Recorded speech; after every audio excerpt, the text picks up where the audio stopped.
Hey everyone, and welcome to Almost Cancelled. I'm Peter, that is Connor, and we are going to talk about Star Trek Discovery, Season 2, Episode 11. It's called Perpetual Infinity. So, full spoilers for the episode, as always. So, in the last episode, Red Angel's captured. In the present day, out falls the person, and it's Maickel's mother, Gabrielle, instead of Maickel herself from the future. And I did really like Maickel's kind of disbelief, because she wakes up from being knocked out for 5 hours and just assumed it was all that, radiation poisoning. Yes. I think I like this scene a lot because when Culber starts explaining there's a lot of similar DNA between mothers and daughters, it was a fair mistake. He's basically trying to just justify that he made a mistake. And she sort of looks around at everyone and pauses and goes, "Wait, that was real?" I thought her delivery of "wait, that was real" was pretty good. So, yeah, it was. So, points for that. So yeah, the episode is basically, okay, the future is pulling her back. They've got her in this containment field, but they can only kind of power it for so long. Eventually, the gravitational pull of time, if we're calling it that, will get so strong she'll go back. So we've only got a limited window, and she's knocked out to begin with, but eventually she wakes up. So it's Pike goes down to speak to her because she only wants to speak to Pike, which Maickel takes kind of personally because it's her mother and it's her one chance to talk to her after 20 years of thinking she's dead. A lot of emotions swirling. And then she eventually goes down and talks to herself. And then we come up with this crazy plan to try and secure the data from the sphere, because that's what Control wants. And Gabrielle wants to destroy the data. Their plan instead, because they tried to destroy it, because even though Saru's against it, he says, "Okay, Captain, if that's what we're going to do," he tries to, but it protects itself, essentially. So they're going to put it into the Red Angel suit, let that go to the future, as far as they can send it, and that's where I'm like, wait a minute, how does this sync up with that shot with the AI in the future? It's making me think about that now. Obviously, we've been speculating for most of as soon as time travel became a clear option, we've been like, okay, that's playing. I'm more convinced than ever after this episode. Yeah, because I think, if I recall, that was 1,000 years in the future. And we learn that Michael's mother is 900 and I want to say 35 years in the future is where she's tethered to. Yeah. So, yeah, I can see it playing with that. I don't think that's the only outcome that's going to come from it, but I think that ship, the AI on the ship from that episode, and them leaving the ship out there for all that time, is in some way connected to all this. Yeah, obviously at the time it talks about how it developed over time, that the AI on the ship, right? And now I'm wondering, okay, did it get something? Did it get something from this information to make it into that? What's interesting though is the AI on the ship in that short trek didn't seem to be devious in any way. I mean, you could say, "Oh, it's pretending," but it didn't seem like it was. It felt very genuine in its affection. So it feels like this version of it, whatever, if it is part of Control or if it's part of whatever. I would have described the one on the the short trek as benevolent. Yeah. So no, it's interesting, but it's got this plan to put it in the suit, send the suit into the future, and then try and bring Gabrielle into present day permanently by beaming her out of the thing. However, obviously things go wrong. There's a whole plot with Section 31, which we'll get to and talk about. But how are you feeling about this week's episode? Things I like, things I don't. I like most of this stuff with the actual Red Angel stuff. And this plot seems mostly pretty solid. Yeah, we get flashbacks. We get the attack when Maickel was a daughter. Yeah. It was a daughter. Well, it was a girl. And we also see later on through the suit's kind of archives how Gabrielle escaped and went to the future and has been kind of bouncing back and trying to stay and keeps getting I have a question on that. Pulled. She talks a lot about how after that initial escape, she went 935 years into the future.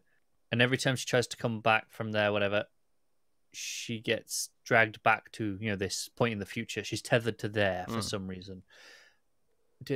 Was it clear to you why she was tethered to there and not her original time period? No, I assumed it was something to do with that when she jumped the first time. Something to do with the time crystal. Which, by the way, I wanted to bring up this last episode when they started talking about time crystals, and I thought it sounded really stupid. Like they just give it a name that sounds like a real thing. But no. Yeah, I wanted to do the same. However, I was informed just yesterday that a time crystal is a real thing, Believe it or It is, not. yeah. No, I knew this. I think it's not necessarily the way that they use the term here. I'm not sure about that. Oh yeah, I'm sure it's not because they believe the crystal to have time travel properties, but Yeah. there is a No, real thing called a time crystal. That's a real thing. there is, and I was gonna shit on it last week. The reason I didn't is because I remembered the Harry Mudd episode, the time loop episode. That was all based around a time crystal, and I Okay. went, well, I didn't give it shit then, so. No, I gave a shit last week when they brought it up because it was just like all of a sudden we're talking about a time crystal. As if Time like your ass. like that was like it's something that powers time travel. It's a time crystal. We couldn't have it get a time crystal, and I'm like, really? There's something called a time crystal, but it turns out there is, and I think it's all. I almost would avoid using that. See, if I was a writer on the show, I would avoid using it because I think it sounds bad because it sounds like you've just.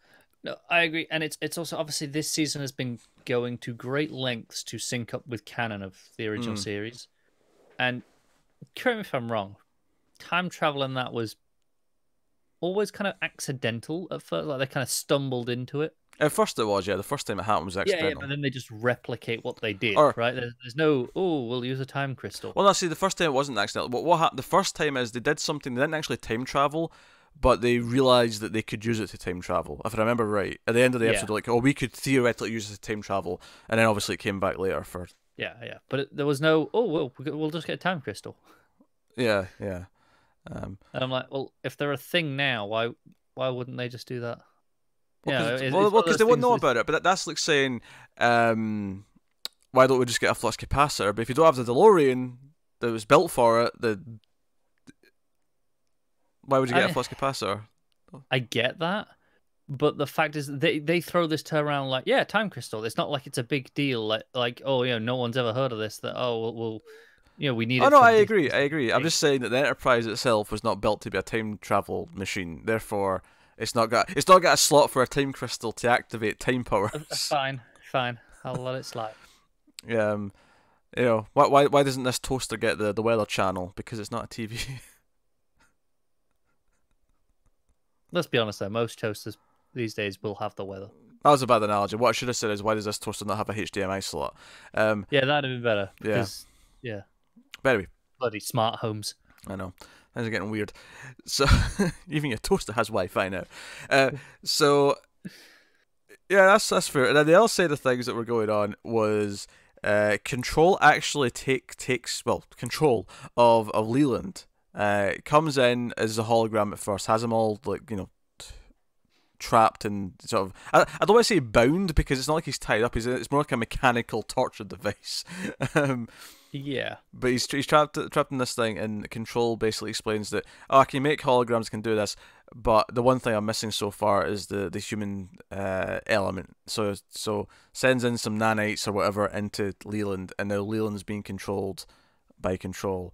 I wish I had another word for it. Stupid name, isn't it? Puppeteered by Control. Which this is the first time I thought of something. That I think some Trek fans were probably thinking from the previous couple episodes as well. But given that I've not encountered this thing yet in my Trek, outside of a movie, my Trek viewings, my mind didn't spring to it as quickly. And I started to speculate at this scene if this has anything to do with the Borg. Right? Is this some origin for the Borg that we're getting here? I saw some speculation about that a few weeks ago. When I first really saw it, being mentioned was when Arion was shot into space at the end of that episode. But then she was retrieved. but yeah, obviously before she was retrieved, it was like, oh, is that there? That cyborg with these files, is that kind of becoming the Borg? And obviously it wasn't, but people are thinking about it now. Again, like you, I have no experience with them whatsoever. I'm familiar with just the general concept of who they are, but I've never encountered them. Yeah. So I saw people talking about this. It was actually, but one of the things that someone said to me, I think it was Tara actually said this to me, is that the one thing that doesn't line up here is the idea that the Borg, like, they need humans, they need organic life to take over. Whereas, at least up until now, Control's whole thing has been just to wipe out everything. So, that said, though, it could be a realization that Control has, that Control realizes that it needs human life. With this episode, with Control's thing to Leland of, hey, well, I kind of need I need flesh. Yeah, and maybe that's just going to continuously be the case. Um, which is fine if it is. The one thing I don't like about this, though, if this does turn out to be the origin of the Borg, um, and I think there was some other history as well. Technically, I think the Borg is supposed to already exist. They've just not encountered them yet. Like, I think history of the Borg is that they've already existed in another system somewhere for however much time. So it doesn't really line up. But then again, we're talking about time travel, so you know. Yeah, murky things. Yeah, but the one thing I would say I don't like about it, just in a story level, in the mythology of the show, and the mythology of, like, the universe of Star Trek, is that it does do that thing where the world feels a bit smaller because we have, like, one of our main crews is involved in the creation of the Borg. When, because Star Trek by its nature is supposed to feel so expansive because there's all these different systems and planets and things coming from all over. The idea that somehow the big villain from TNG was actually involved in a plot with Spock's sister before the original series just makes everything feel a bit smaller, I think. Yeah, it does a little bit. Yeah, small world kind of syndrome. Which is part of the reason why I don't like prequels, because they always tend to try and do little, like, origins and things that tie into things from later, and it's like, nah, I kind of liked that this was separate. No, I get that. And spread out. But I mean, as a counter argument, just to play devil's advocate, you said, it's a small world, and that is more true in life than you'd like to admit, right? I feel, or at least in my experience, all the time it's things that I'm like, I'll run into someone, it's like, oh, hey, you happen to be from the same hometown as me, and we're hundreds of miles away. That what are the odds? I don't know if this scales directly. Well, no, I know. But what I mean is, coincidence like that happens so often that I'm kind of willing to let it slide a little bit more than I used to be. Once I kind of got that realization. Okay, that'd be my one complaint about it. The actual plot of what's going on itself, because I can't believe I'm going to say this. I actually liked Ash Tyler's plot in this episode. Because I will say, but before we get into the real positives, I don't want to bring it down afterwards. I still don't like that it undermines Section 31 as a concept from what we were doing earlier in the season. Oh, that's fair. That said, just before I get to the things I actually thought were good about the Tyler plot, I did enjoy him getting stabbed. Yes, obviously. I mean, that almost goes without saying. Control Leland stabbed him, and I enjoyed that immensely. Thank you very much. So yes, he's not quite dead yet, unfortunately. Then they even had a bit at the end. It was like, there was an escape pod that jumped off the Section 31 ship. It's Ash Tyler. I went, damn it! You had a chance there to fix everything. Damn it! But anyway, so I like that he quit because when Leland comes out in control form, Controland. I'm going to from this moment forth, he's Controland. I can get behind that. So he comes out and he starts talking about, okay, so we thought it was going to be Maickel, but it was Maickel's mother. So we don't know if this is a clone. We don't know if this is something else. We have to treat this as hostile. And like Ash is like, or she could just be here to try and help us with the whole, control thing. Yeah. Worth noting, he's saying, oh, I saw her body, right? Which I assume is a lie. Well, I mean, I don't know if it is. Well, time travel. Do you think she eventually travels back and dies there? Yeah. I don't know. That's true. I took it, given this is Control saying this now, I was taking this as a lie. But I mean, they could easily say that no, this was something Leland actually didn't know. Yeah, or did see. I'm kind of assuming Control has some level of access to Leland's memories to be able to get away with all of this. But what I like, but it's the sort of thing where I can also buy that he could just be lying about this. Like, absolutely. No one else in this ship would know that he was lying about that. What I did like about this is it neatly kind of called back to when Ash was the one being really cynical when he was talking to Pike about what the Red Angel's intentions were. This was like a flip of it where he's been the positive one. I was like, hey, I mean, she could also just be here to help. Like, she's not. We don't actually have to assume she's evil. But what I liked about this plot, other than that detail, is that Georgiou kind of like is looking at him funny, like he's acting different, and she agrees to this plan to go down and plant like a device to like basically siphon off the data, copy the data that's going to the suit into the Section 31 ship, and then ultimately blow up the area and take out everything. And she plants the bomb in the tracker, and she goes up and she's talking to Gabrielle for a bit. And it's this kind of, weird, like, meeting of mother figures, but she's not really the mother figure, but she's from a different universe. It's a whole weird, it's one of those interesting sci-fi complexities you only have because it's sci-fi and we have alternate It's one universes. of them, this show be weird moments. Yeah. So that scene plays well enough, but she basically realizes, through one of the things that Gabrielle says, it matches something Controlling said, and she contacts Ash discreetly and says, "Look, Mr. Tyler, we're going to test this is the first test of a relationship," and I'm like, I actually kind of like them working together behind Leland or Controlling's back to try and save the day. Yeah, I'm assuming that's kind of a prototype of, okay, this is what we can expect from their show. Yeah, I wonder if this is the first time where it's actually made me think that Ash might be a main character on Section 31. It's not just... Because I think I assumed up to this point that he'll end up staying with Discovery. Oh, really? Yeah. No, I think I was always kind of expecting him to go onto that show. And maybe he'll be better away from Maickel. Because this is maybe the first time he's had just a proper little plot with someone that's disconnected completely from... Yeah. He had the one thing with Pike, and Pike just gave him shit all episode, and that was great. That was great. But yeah, again, that was one of his better episodes. Yeah.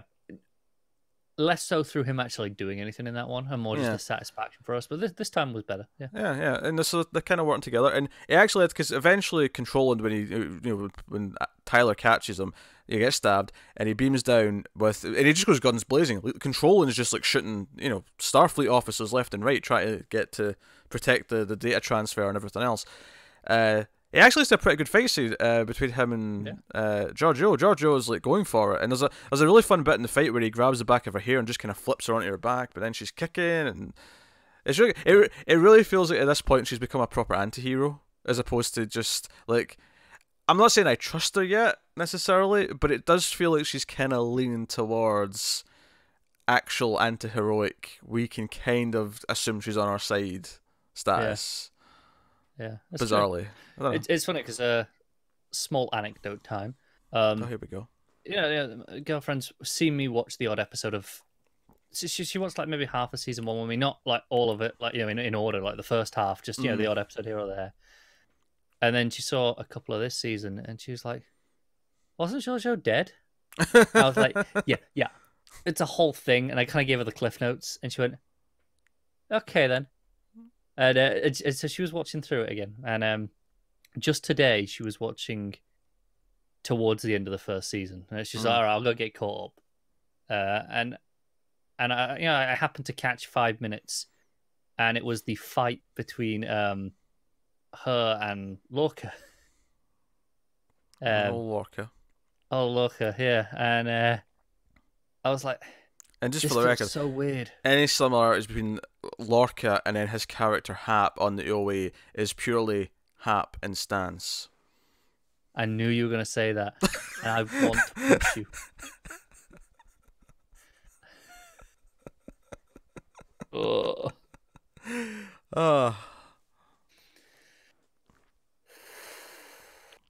Staying calm. We got like 10 new subscribers just because I said that. No, we did. Yeah, we did. We lost like 6 at least. No, we gained like 10. Like that. That's the sort of quality of joke I want to stick around for. That's what they're saying to themselves. Look, I'll give you Control, and people, we might have got a few for that one. But that bullshit won't fly. Oh, they'll love it. So yeah, basically, so we get this big action-packed sort of conclusion where they're kind of holding off, and Maickel's like talking to her mother finally. She's spoken to her before by this point, but they're having this thing, and I kind of liked Gabrielle's thing with Maickel, where because at first she's really cold and she doesn't want to speak to her. When Maickel does beam down, when Pike lets her go down and try to convince her to help, she's very cold. She's very distant. She's like, "Oh, this doesn't matter." But as the episode went on, I kind of understood, I think, really well why she was like this, because the way she was talking, it wasn't like, first of all the appearances of the Red Angel haven't necessarily been in order for her, for the way we've seen it. To her she's been jumping back and forth, but then on top of that she's like, the history keeps changing, like every time something happens, because if you think about the plan from last episode, she knew to come back and save her because there was a timeline where Maickel died there, and then she found out about that in the future, and then came back to save her. So everything keeps changing, and I kind of get her coldness is like she assumes that she's not even, this is not the one where she wins. This is not the one where everything gets fixed. She's assuming she's going to have at least another 100 probably attempts before things actually work.